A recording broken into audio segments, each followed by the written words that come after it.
de Miami-Dade, Daniela Levin Cava, quien junto a otros oficiales electos está el comisionado José Pepe Díaz, también el jefe de la policía del condado de Miami-Dade, para ofrecer detalles de lo más reciente de esta tragedia que ha enlutado a toda la comunidad y por supuesto detalles que queremos conocer en vivo.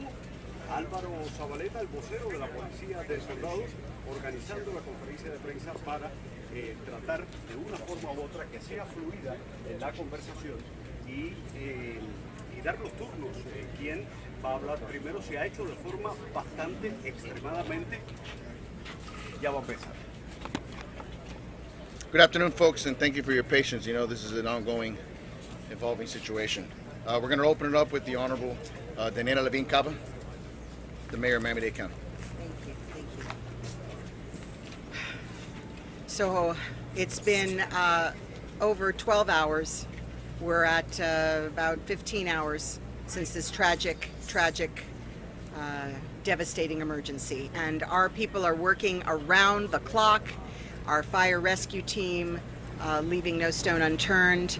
And we're working with the families on reunification as well as those that were dislocated in the neighboring buildings. And I want to give you a top number, very encouraging. 102 people have been accounted for. That's double what we were able to report last time. So 102 people from the towers, their locations are known and they are safe. We still have at least 99 who are unaccounted for. And right now at our Family Reunification Center up at the Surfside Community Center, the families are being briefed so that they know which are the ones that are accounted for. So they've been seeking that information, and for those family members of 102, we've been able to provide some good news. For anybody who has information or seeking information, we urge you to use our hotline 305-614-1819, 305-614-1819. We also have assembled a tremendous support system. We have food, we have hotel rooms, we have social services, medicine assistants, chaplains, and the Coral Gables Community Foundation and the Key Biscayne Foundation have joined forces to create a special emergency fund, which is available at supportsurfside.org. So we are here. And then to say, most importantly, I believe, is that I have just signed an emergency order. The governor has on his desk his emergency order, and with that, we will get the support from the federal agency FEMA. The president has pledged that support, and so shortly these orders will go forward, and we will be able to bring, in addition, FEMA federal assistance to this site and to the families who are suffering. So we are all praying, we are all crying, we are all here with the suffering families, and we urge everyone to join us in prayers and in hopes that we can still continue. We are continuing for our search and rescue effort. Aquí estamos, 15 horas más o menos desde el principio de esta emergencia, y finalmente podemos decir que 102 personas hemos identificado que son seguros, que son están seguras, gracias. Y las familias están recibiendo la notificación ahora de los que están con estos 102 personas, pero todavía tenemos 99 personas al mínimo que no podemos decir dónde están y si son seguras.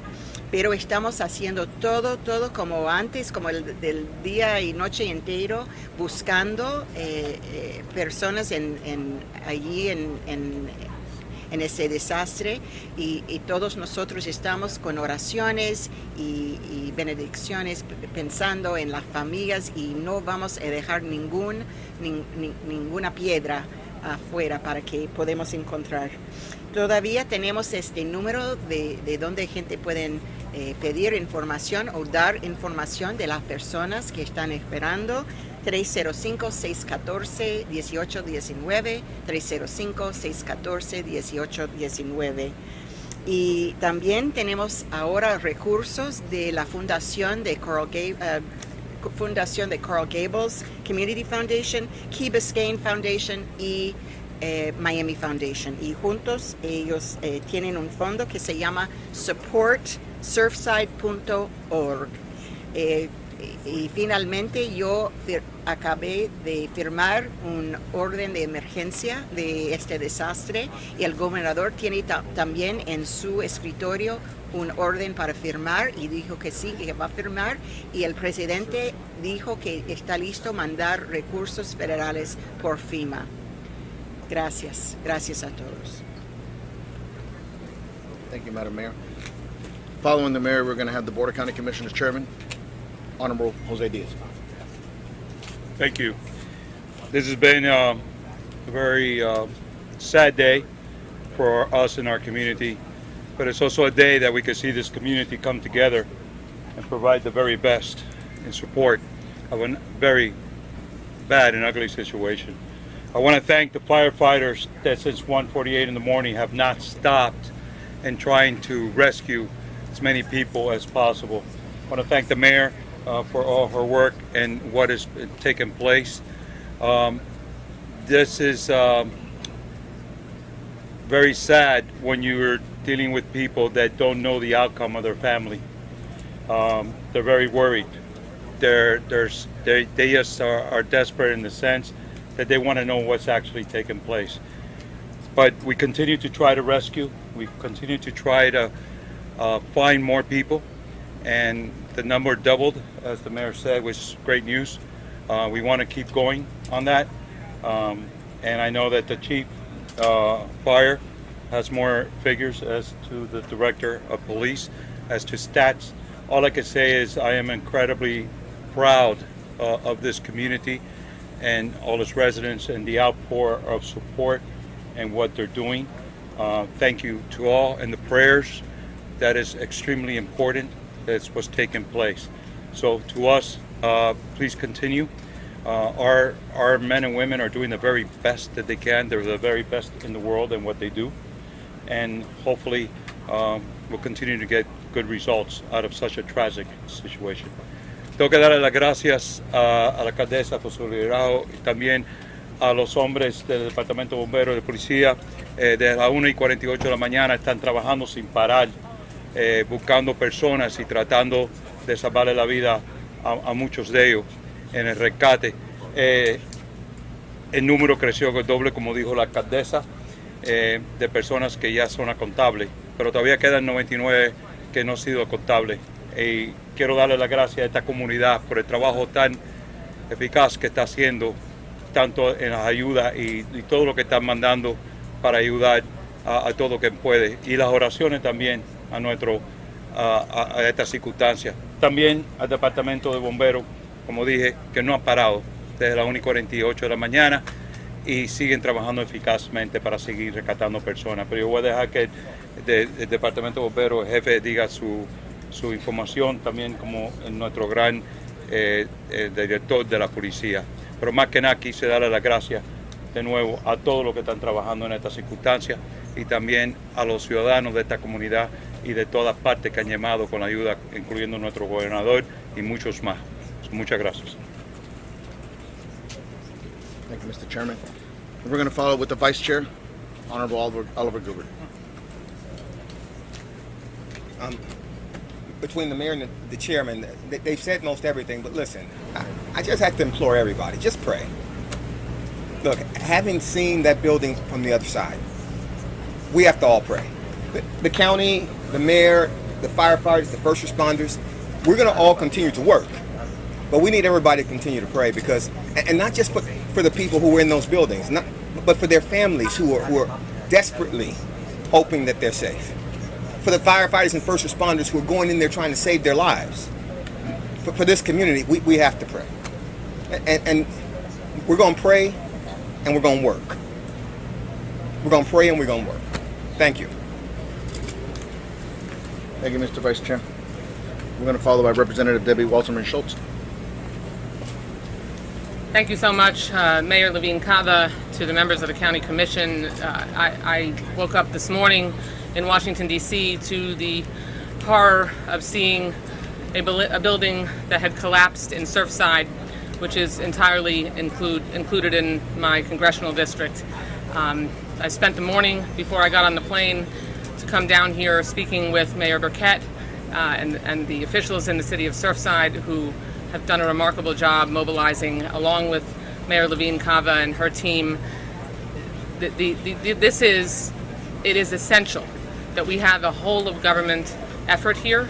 And so making sure, my responsibility as the member of Congress that represents this community is to make sure that we can have there be no daylight between the federal, state, and local governments, and ensuring that we have the assistance of the federal government to make sure that our community has the resources they need to make sure that not only the unexpected, unanticipated expenses that come with this kind of disaster are accounted for, but also there'll be need for federal housing assistance that only comes with a disaster declaration that we've been working with the White House since this morning to make sure is declared. Once the governor makes that declaration, now that the mayor has sent hers up, I spoke with the Chief of Staff of the White House, Ron Klain, before I got on the plane, and they were already preparing to make sure everything is in place for when they receive the emergency disaster declaration from the governor. So everyone is ready. It's all hands on deck. I will tell you that I have been getting outreach from constituents who had family members or people they knew in the building, and they are among the unaccounted for. We do all need to pray. I just had a chance to view the site up close, and I mean, the humanity that you see, the daily lives, the evidence of just people living their daily lives, and that everything evaporated in an instant. It's enormously devastating, and so we really need to make sure, and we will. And I'm thankful that President Biden made it very clear that they are prepared to mobilize everything that this community needs, and I'll be working with my fellow elected officials to ensure that. So please know that this entire day, since the news of this tragedy began, we have all been working very closely, and we'll keep this community close and everyone in our prayers. Thank you so much. Thank you, ma'am. We're going to follow up with the Assistant Chief of Operations, Ray Jadala, followed by Public Information Officer Erica Benitez in Spanish. Hi, good afternoon. So since the last press conference at 6 a.m. this morning, we shifted our operations from the inside of the building to underneath the rubble. We conducted an assessment, sonar and search cams on the top of the rubble. Sonar is those listening devices. We also utilized canine dogs for the top of the rubble early in the search phase. What we've determined was that all the resources needed to shift underneath the rubble. There's a parking garage that's beneath the building that's given us better access to gain basically tunnelways to these different floors. All the resources have continued to basically shift approximately 60 to 70 firefighters at a time, coupled with our urban search and rescue team underneath the parking garage. Again, that's what we found was on top of the rubble area. We're unable to locate any voids, any areas that we could actually operate to start conducting these searches. This process is slow and methodical. You see that every time there's a shift in the rubble, we have additional rubble that shifts on us. If we make a cut and there's a shift with additional boulders, what we end up finding is what we just encountered, a small fire. We did have a small fire as a result of some shifting of the building. We were able to extinguish it within 20 minutes, after which time we went back in and we conducted search operations. The operations will continue throughout the night. We have our urban search and rescue team Again, coupled with additional resources that we have that are going to replace our firefighters tomorrow morning to bring in fresh crews. But again, every possible resource that we have, including local assets from municipalities, are being brought in, and every opportunity for any viable victims that we can find, we will locate. Thank you. Can you clarify whether the 102 who have been found, where they were from? PIO Erica Benitez is going to speak in Spanish for fire. Muy buenas tardes. Bueno, ahora 15 horas después de que comenzamos esta operación, estamos todavía continuando con la misión de búsqueda y rescate. Lo que sabemos es que al comenzar esta misión, al principio empezamos haciendo una búsqueda con los perros, al principio en la parte de arriba de los escombros. Ahora lo que estamos haciendo es cambiando la estrategia. Estamos buscando a personas vivas, es lo que esperamos encontrar debajo de los escombros. Por eso hemos seguido esta operación y continuarán estos equipos de búsqueda y rescate trabajando arduamente para asegurar de que encontremos a todas las personas que podamos encontrar vivas. Nosotros tenemos unos equipos especializados, al igual que muy bien capacitados para hacer esta clase de búsqueda y rescate. Estos equipos han trabajado en todas partes del mundo y tienen muchísima experiencia en esta clase de rescates. Thank you, Erica. Director of the Miami-Dade Police Department, Alfredo Ramirez. Good afternoon. I'd like to speak directly to the victim's family and everyone in our community that's concerned right now.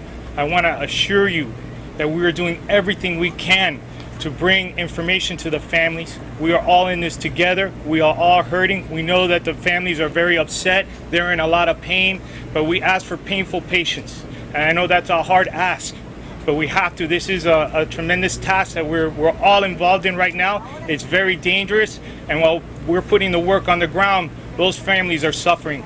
Our officers and our counselors and social workers are with them right now, trying to console them, waiting for dire news or good news. What we all have to do, like everyone has said here, is stick together and pray together. These are very difficult times, and things are going to get more difficult as we move forward.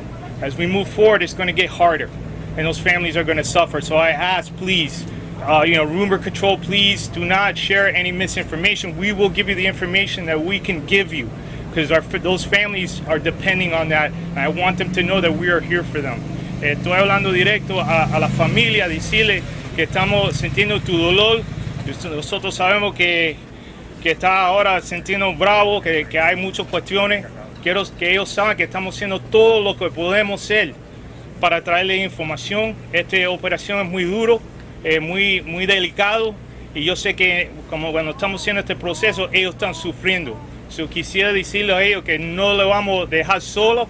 Tenemos nuestros detectives hablando con ellos, dando información, y por favor hay que controlar los rumores. Cuando tenemos información te la vamos a dar, porque es muy importante que no damos información que no es correcta, porque las familias van a sufrir. Gracias.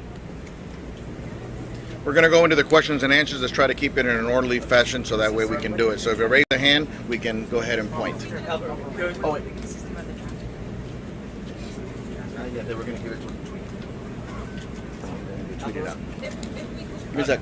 Go ahead. And please direct the question to who? For Mayor Levin Cava, as well as Miami-Dade. I'm so sorry for everybody. Please. I'm sorry.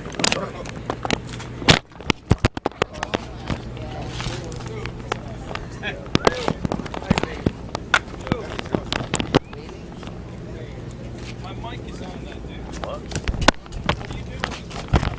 Yeah, I see somebody. Yeah, it's okay. We won't go with that.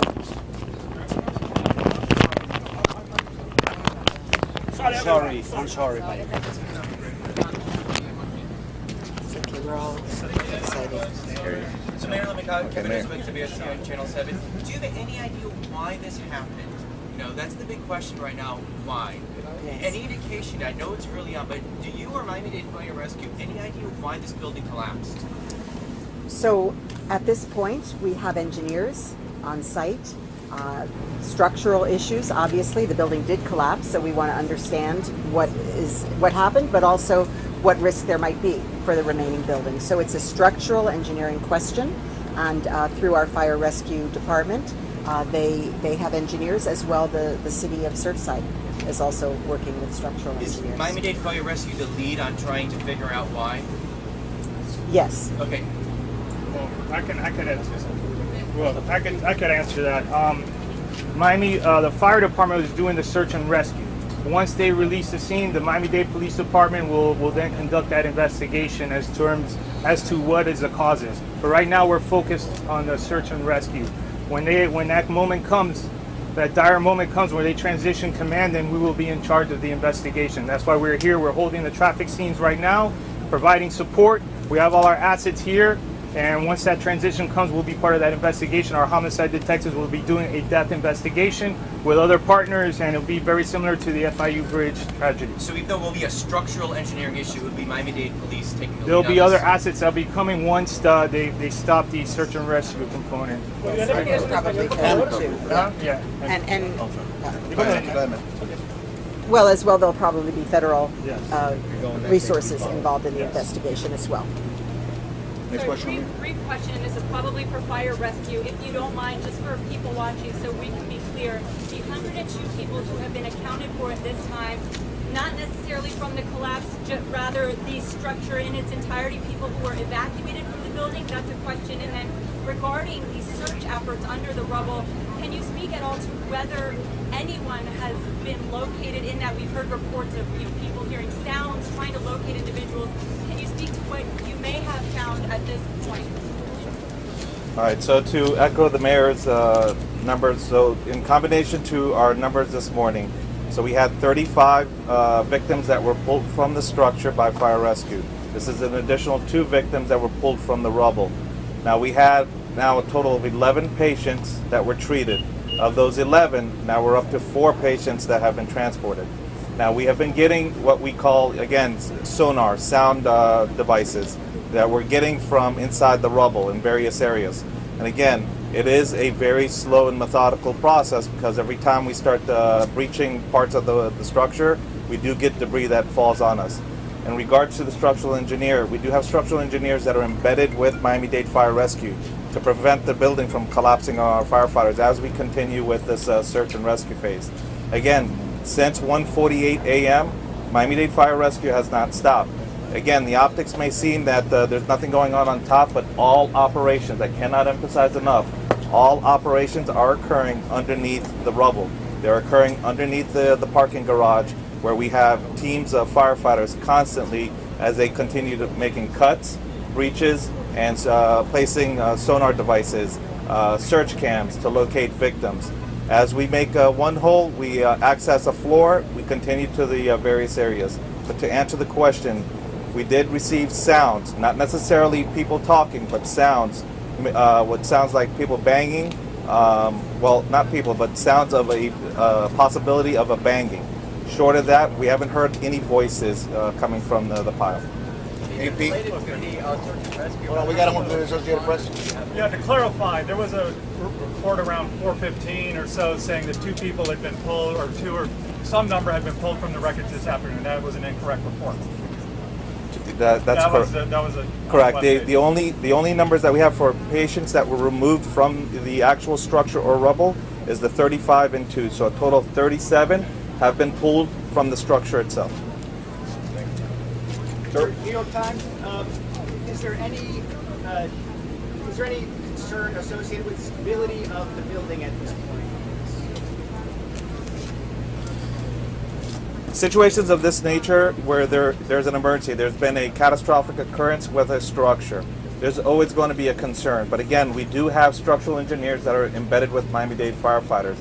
They assess the structure every hour. In addition to every hour, they conduct the assessments every time there's a weather shift. What we do is we just make sure that, again, we place seismic devices on the building to determine that any stress cracks, enlarging.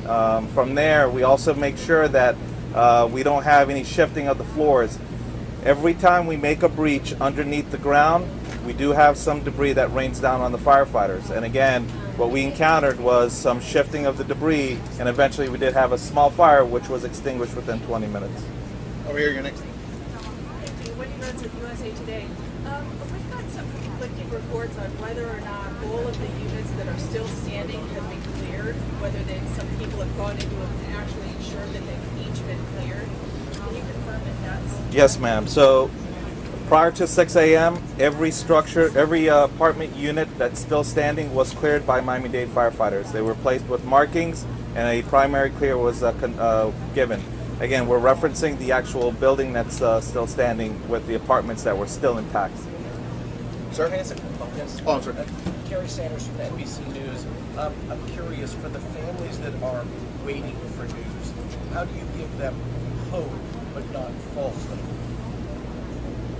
We understand, what they're going through, and every firefighter, is carrying that burden on their shoulders. They're trying to find these individuals, and as they continue with, making these breaches, making these tunnels, we're trying to locate these victims. But again, every possible resource that not just Miami-Dade County, but the municipalities around us, local, state, and federal, are being expanded to assist with this situation. Is there any indication that beach was sinking? We know there is this FIU researcher who says he's familiar with that building and that the beach was sinking. I have no information. I have no information on that. Okay. Sir? We have an update on fatalities. You know what fatalities are going? I'll defer that to Miami-Dade PD. As of right now, unfortunately, we have one fatality. That's what we account for right now. What's that? How about unaccounted for? One. A man or woman? Unknown. I don't have that. How many unaccounted for? It's 99 unaccounted for right now. One more question. We have one more question. Sir. Yes, sir. Gary from Sony View and American Episodes. If you had to take an educated guess right now collectively, how many first responders are participating in this search rescue effort? What divisions in this aviation stream, etc. Yes, hi, Alan Kaminsky, Fire Chief, Miami-Dade Fire Rescue. Right now we have several teams, so estimate of our Florida task force, we have up to 40 members that are conducting the search and rescue, as Chief Jadala mentioned, in the parking area, as well as, we have multiple units on scene. So, at one point we had over 100 firefighters, and we still currently have 60 plus that are actively working, and we rotate through the scene. No, as of now we had no injuries of any firefighters or any personnel. How many rescue dogs? We currently have 4 that we've been rotating through. Thank you, folks. The leaders are going to get back to work. Concerns about asbestos with firefighters? Last thing, I know this is a building, there's a lot of dust. Are any precautions, anything you can say about the risk? Definitely, when we make entry, we wear the necessary proper respiratory protection. So we have the proper protection on when we're in that environment.